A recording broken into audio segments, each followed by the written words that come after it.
Westbound traffic is jammed for the Veterans Memorial Tollway to Chicago Street. Pothole repair work has 2 left lanes blocked. Inbound Kennedy, scattered delays start at Cumberland, 23 minutes, O'Hare to downtown. On Eisenhower, 29 minutes from 390. Stevenson, 29 either way between 355 and Lakeshore Drive. Inbound Ryan, traffic is stop and go from the Stevenson to Roosevelt. It's 18 minutes, 95th to downtown. Heavier in the Express. Express lanes are heavy from Pershing to the Stevenson. Northbound Tri-State on the exit to Deerfield Road, there's a crash. That's traffic. I'm Jim Talamonte on AM 560, The Answer. Chicago's Morning Answer continues next in our AM 560 Weather Center. Not as warm.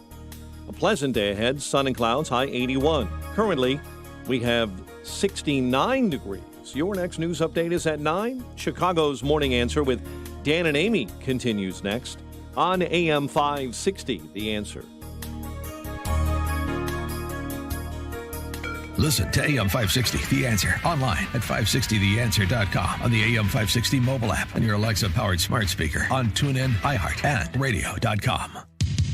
If you're looking for the latest news, insight into what it means, and the sharpest opinion, there's only one station in Chicago where you can turn, and it's this one. We're AM 560, The Answer.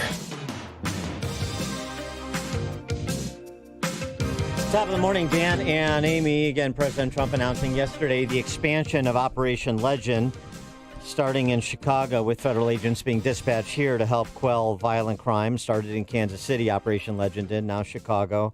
Portland, we know, of course. And there could be more cities on the hit list as local political leaders allow anarchists to run wild. President Trump explaining his decision.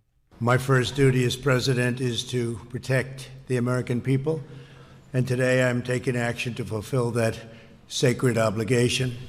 In recent weeks, there's been a radical movement to defund, dismantle, and dissolve our police departments.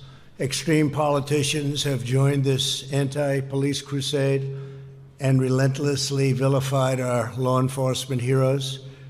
To look at it from any standpoint, the effort to shut down policing in their own communities has led to a shocking explosion of shootings, killings, murders, and heinous crimes of violence. This bloodshed must end. This bloodshed will end. Today I'm announcing a surge of federal law enforcement into American communities plagued by violent crime. We'll work every single day to restore public safety, protect our nation's children, and bring violent perpetrators to justice. We've been doing it, and you've been seeing what's happening all around the country. We've just started this process, and frankly, we have no choice but to get involved. Dan Henninger, writing the Wall Street Journal on the topic, offers a useful insight. See if this doesn't describe Chicago in addition to New York and so many other major cities right now. He writes, there's a serious matter of civil order at issue here, but if you look beyond the mayhem, something else quite sad is happening. The irrepressible vitality of these cities, their reason for being, is disappearing, undone by pandemic, lockdowns, and a new culture of permanent protest. For years, Henninger writes, I've been on the email list of Spike Wilner, who's the owner and founder of 2 jazz clubs in New York's Greenwich Village, Smalls and Mesro. Mr. Wilner's weekly pans to jazz and the people who play it are always a good diverting reading. This week's email different. Here's a chunk of it because he's got the city actually right. It's hard to describe, but the feeling is gone, the vibe absent. The thing that made New York is missing. What's it like now? It's very tense. People are very anxious and angry. Everything is closed or, if open, listless. There is no nightlife. If you leave your apartment after 9 p.m., it's a complete ghost town inhabited by wraiths and zombies, dangerous people. In certain parts of town, you have a mob of folks partying outside like a street fair. Other folks keep their masks tightly on and live in fear. The only place I found some civility and warmth is the city playgrounds where I take my daughter each day. The children are oblivious to the pandemic and just play and climb.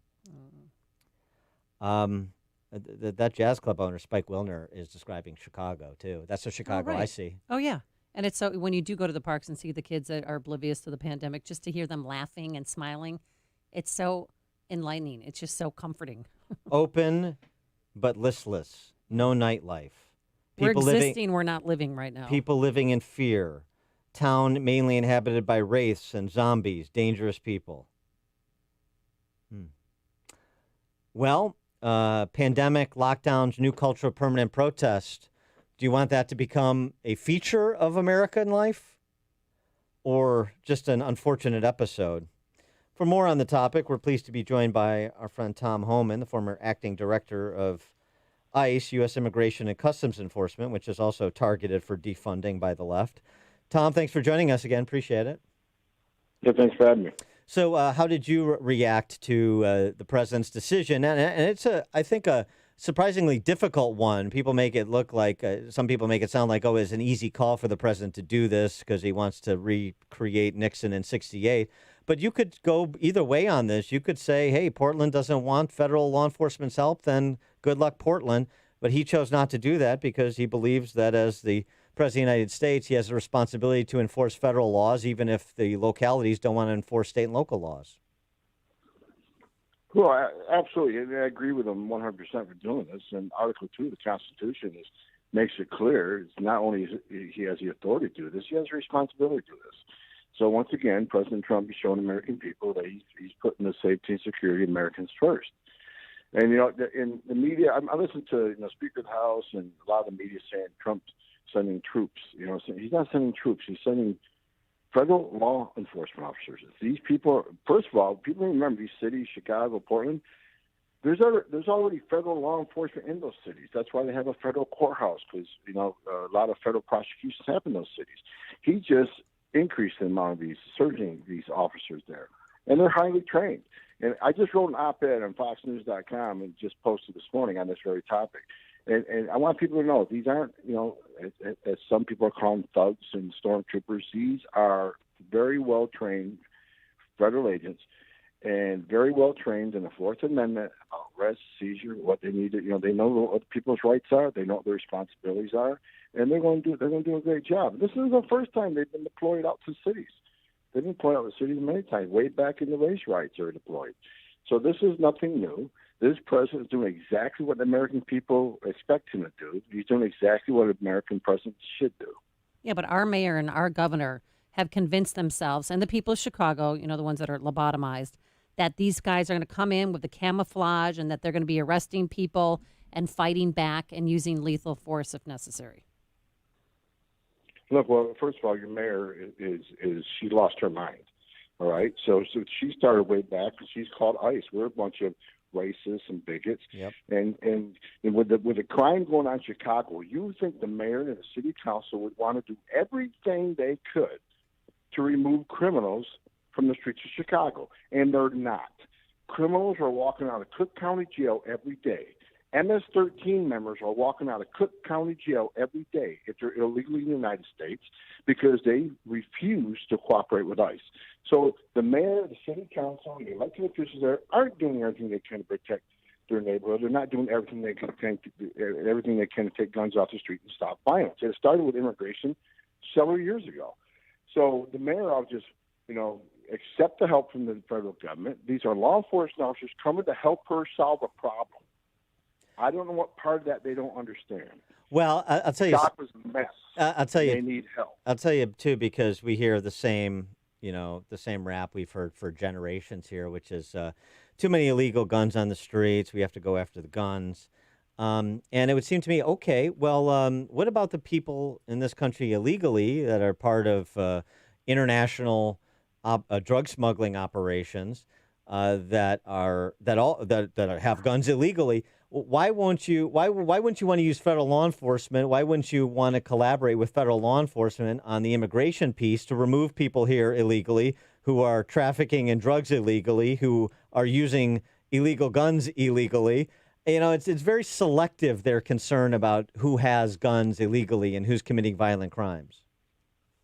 If I was the mayor of Chicago and I have the crime rate you have there and the gun violence you have there, I would take all the help offered me. Right. That is her responsibility to protect the taxpayers of Chicago. And again, I'll repeat myself. She is not doing everything she can to protect the citizens of Chicago. It's out of control. The whole country can see it. And President Trump is going to help those people that need help. If the mayor refuses to do it and the governor refuses to do it, the president's going to go in there and he's going to help the American people. And so that's his job. Yeah. And we all support him on it. In New York City, the same thing. And another shout is that when they get, like, let's say New York City, they get New York City and they're arrested by a federal agent for federal crime. The feds don't care about the bail reform law in New York. It means nothing to them. They're not going to be booked into a jail to immediately be turned around and let loose because of bail reform law in New York. They're going to be locked up in federal facility until they see a judge. So there's a big difference. The consequence and deterrence of a federal agent making an arrest and charging with a federal crime is a lot more serious than some of the local charges. You've also looked at Vice President Biden's proposals and his pronouncements on illegal immigration, and you suggest that what Biden has said is music to the ears of anyone wanting to come to the U.S. illegally and to the criminal cartels that can and will expand their organizations, I should say. Why do you say that? What did Biden say? Well, look, I've been enforcing immigration law for 34 years, but it doesn't take an expert on immigration law and the border to understand what Biden did. Biden's done three things. Anybody can look it up. Everybody go to his website, his campaign website, and read it. One, he says the first day in office, he's going to put a moratorium on all deportations. Second thing he said, it's when they start to deport people, they will only deport those in the country illegally that have committed and been convicted of a serious felony. Third thing he says is illegal aliens should get free medical care. The best medical care in the world, we won't give it to you. Those strings alone, it doesn't take a genius to realize what that's going to the border. He sent a message to the rest of the world. It's okay to enter this country illegally in violation of law. It's okay to commit a crime of illegal entry. It's okay to work here illegally. It's okay to displace an American worker. It's even okay for you to commit crimes. Just make sure it's not a significant felony, and you're never going to be deported. Well, what about... If that's not an enticement for people to come to this country illegally, now, I've never heard of one. It doesn't take a genius to realize all the success President Trump has made on this border in the last 3 years is going to go away quickly. Well, what's going on along the border right now with COVID-19? What protocols are in place? Right now, the overall the illegal crossings on the border right now are down 85% from the high last May, because of what this president has done, with his relationships with Mexico, Central America, thinking out of the box, having the Remain in Mexico program, the Title 42 COVID Act. He's done everything he can to get illegal immigration down 85%. More than any other president in my lifetime has done. And he's done it without the help of Congress and without the help of the courts. He's been a very successful president, and everybody's been fighting him on it, but he's still winning on this issue. So right now what's happening is people come to the border, they're going to be turned around immediately. But here's where they're not being turned around immediately. If they're from Haiti, if they're from Cuba, if they're from countries that Mexico will not accept back, then they have to be brought into the United States, especially the family units. The family units you heard about, they said there's COVID in the facilities. First of all, COVID wasn't given to these people inside of the ICE facilities. They were arrested and came in with COVID. Now you have a Ninth Circuit judge saying you can't detain children anymore because of risk of COVID. Wait a minute. The only people who have COVID are the ones we brought into the facility and isolated, so they won't get out into the American public. The rest of the population who's been isolated away from the COVID patients, they're fine. These people are safer in ICE detention facilities surrounded by 24/7 with medical professionals, doctors and nurses, than to release them into the streets of the United States. It's ridiculous going on the southwest border, but I've said it for years. It's just not COVID. Disease has been coming across this border every day for years. We've had measles and chickenpox. We've had the facility shut down because of measles and chickenpox. TB. We've had TB cases. The strain was so rare, we had no known drug to treat it. We had to keep people in detention for months trying to come up with some sort of cocktail to treat them. Now, what if they would have gotten into the American society? So disease is nothing new on the border. COVID's just the latest. Yeah, and don't you just love the irony, if it wasn't so serious, of all of these travel restrictions and protocols from Dem governors? Cuomo has 31 states on New York's restricted travel, quarantine when you get back list, but they're at the same time for open borders. I mean, it's just remarkable. Tom Homan, former acting director of ICE. Tom, thanks as always for joining us. Appreciate it. All right, thanks for having me. Thanks. And he joined us on our turnkey.pro answer line. It's what Chicago is talking about. It's Chicago's Morning Answer with Dan and Amy on AM 560. The Answer.